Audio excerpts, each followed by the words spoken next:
l'idée en fait de ce kit municipal, il est pour nous de profiter de cette année 2020. D'ailleurs, bonne année à tous. On souhaite une bonne année, bien sûr, pour ceux et celles qui sont candidats et qui sont déjà à l'œuvre dans les rues ou dans les barres d'immeubles pour convaincre les uns et les autres d'aller voter le 15 et le 22 mars. Nous, on souhaite, en tant que réseau, mettre l'ESS dans la vie et dans les débats démocratiques, parce que nous sommes convaincus que les futures équipes auront besoin de l'économie sociale et solidaire pour répondre aux défis qui sont les nôtres dans les territoires, qu'on soit dans une métropole ou dans une ville davantage rurale. On a besoin aujourd'hui de concilier à la fois le développement économique, la solidarité, la création d'emplois, la démocratie, la protection de l'environnement. Et il y a déjà des acteurs et il y a déjà des collectivités qui sont engagées sur ces sujets-là. Souvent, on trouve l'économie sociale et solidaire pionnière dans ces sujets-là, les associations, les mutuelles, les coopératives, les fondations. Et à leur côté, on trouve un certain nombre de collectivités et d'élus engagés pour développer ces solutions de proximité, des solutions qui permettent à la fois d'agir auprès des personnes qui sont les plus isolées, des personnes qui sont exclues, qui permet aussi de travailler sur le réemploi, les déchets, l'économie circulaire, qui permet aussi de s'adresser directement à la jeunesse et d'accompagner aussi les plus âgés, et puis de développer un commerce plus éthique, plus équitable, de faire travailler une épargne de manière solidaire. Voilà. Et puis souvent, en inventant ou réinventant les manières d'entreprendre dans notre pays.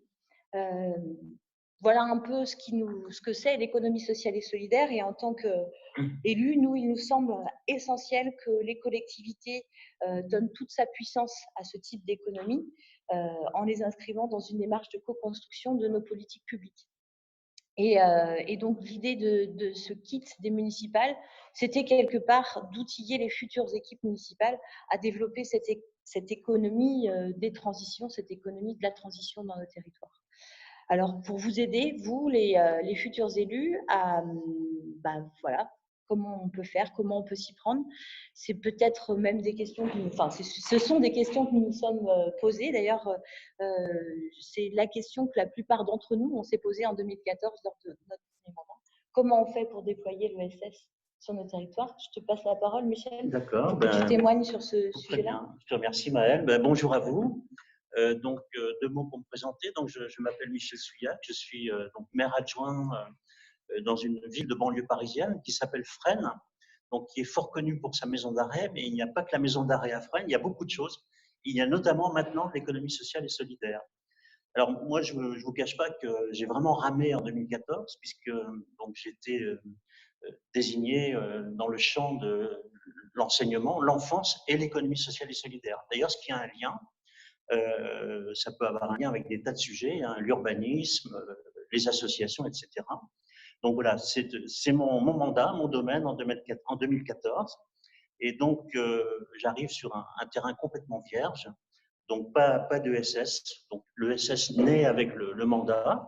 Et donc, en fait, je dirais que j'ai pratiqué une ESS qui venait du sol et qui ne tombait pas du ciel, puisque je n'ai pas eu de feuille de route.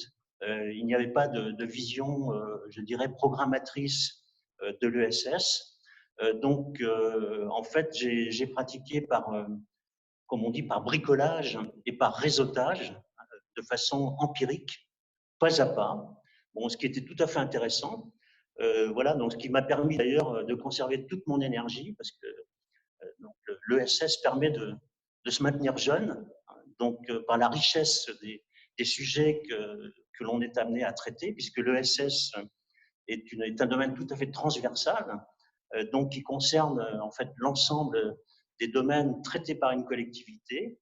Donc voilà, j'ai avancé pas à pas, mais je dois vous dire que j'aurais bien aimé, et c'est ce qui vous est offert, chers collègues, aujourd'hui, j'aurais bien aimé effectivement avoir un outil entre les mains pour gagner du temps, m'organiser plus facilement, avoir des éléments méthodologiques, des repères. Et donc, voilà, j'ai contribué modestement à la création de ce kit. Et je pense que ce kit va être très précieux pour les collègues qui vont démarrer ou même vouloir amplifier le champ de l'économie sociale et solidaire sur leur commune. Voilà, je ne vais peut-être pas être plus long. Non, merci. Ces fiches sont construites de manière à la fois trouver l'essentiel des repères autour de l'économie sociale et solidaire et trouver des outils de dialogue. Alors, parce qu'on a à la fois besoin de comprendre, comme je l'ai dit, et de savoir qui est qui, quel est le jeu d'acteurs, à la fois très proche au niveau de son territoire, mais il faut savoir que chacun des acteurs est inscrit lui-même dans des réseaux régionaux, nationaux. Et c'est cette compréhension-là qui est nécessaire. C'est aussi, on a besoin au quotidien, quand on est élu, de dialoguer avec ses collègues élus, parfois de sa même orientation politique, même là, il faut convaincre, et parfois, et plus souvent, auprès d'élus de l'opposition, mais il faut convaincre et pouvoir dialoguer avec les acteurs du territoire, il faut pouvoir dialoguer avec les techniciens, les services, se faire comprendre soi-même les exigences, les contraintes juridiques, les règles du jeu, savoir dialoguer aussi avec les élus ou les techniciens d'autres niveaux de collectivité, parce que l'articulation avec les départements, les régions, l'État, c'est essentiel, et c'est tout ça qu'on trouve dans ces fiches qui à terme on devrait avoir une vingtaine de fiches, une dizaine thématiques dans l'ensemble des politiques, comme l'a dit Maëlle, comme tu l'as dit, et puis une dizaine plus générales, des fiches leviers plus transversales. Juste pour terminer, 2 exemples concrets. Sur les territoires où je suis élue, on a un projet alimentaire territorial pour convaincre qu'il faut que les acteurs de l'économie sociale et solidaire, les nouveaux acteurs agricoles, sous forme de SIC par exemple, jouent un rôle majeur. Il y aura dans la fiche alimentation des repères, des exemples d'autres territoires, et ça évite de réinventer l'eau chaude et ça permet très facilement de prendre contact avec d'autres exemples, d'avoir des témoignages. Autre sujet auquel on a été confronté pendant le mandat, c'est le maintien de services à la petite enfance, comment éviter la DSP systématique, la délégation de services publics, c'est peut-être encore des gros mots, et comment maintenir des associations locales qui font très bien le boulot. Là aussi, on trouve des exemples d'outils, de comment faire, et on est moins seul. En fait, ces fiches sont structurées pour être moins seul. C'est des facilitateurs, je trouve.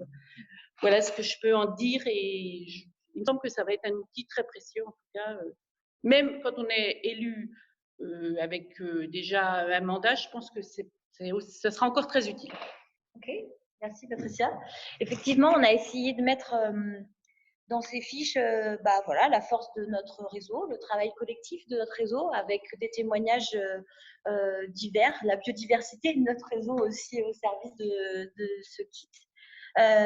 Donc, on va, voilà, à l'issue de cette visio, on va vous envoyer les premières fiches qui sont, voilà, il faut prendre les choses dans l'ordre, qui sont, qui vont d'abord vous donner les éléments, les premiers éléments sur de quoi parle-t-on quand on parle d'économie sociale et solidaire, avec, comme l'a dit Patricia, des chiffres, des points de repère et comment faire, par où s'y prendre, et pourquoi mettre en place une politique de soutien à l'économie sociale et solidaire.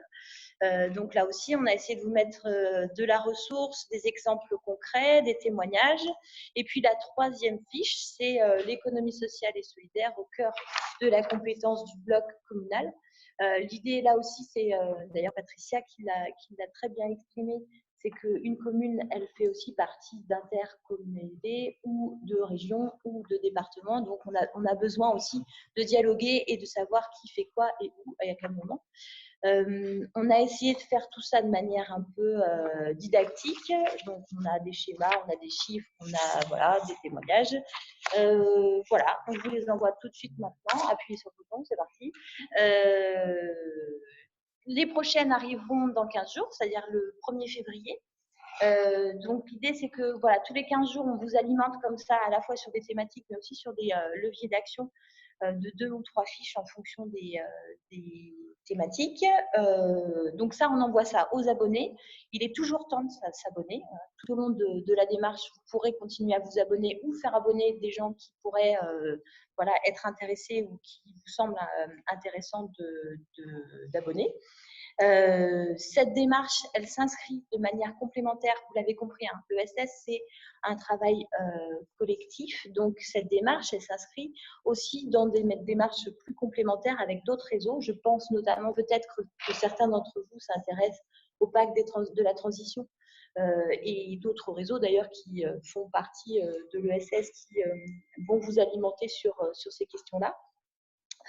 Vous dire aussi que vous pouvez alimenter ce travail-là encore aujourd'hui. Vous l'avez vu, on l'a fabriqué et on fabrique ces fiches à partir du témoignage des membres du RTES. L'idée, c'est que si à l'issue de cette première visio ou au cours des travaux que vous avez sur vos territoires, il y a des questions ou des réflexions, n'hésitez pas à venir nourrir les autres. C'est important qu'on ait ces allers-retours et que éventuellement, s'il y a besoin de s'investir sur une thématique, on n'hésitera pas à le faire. Voilà, concrètement, on vous souhaite bonne lecture.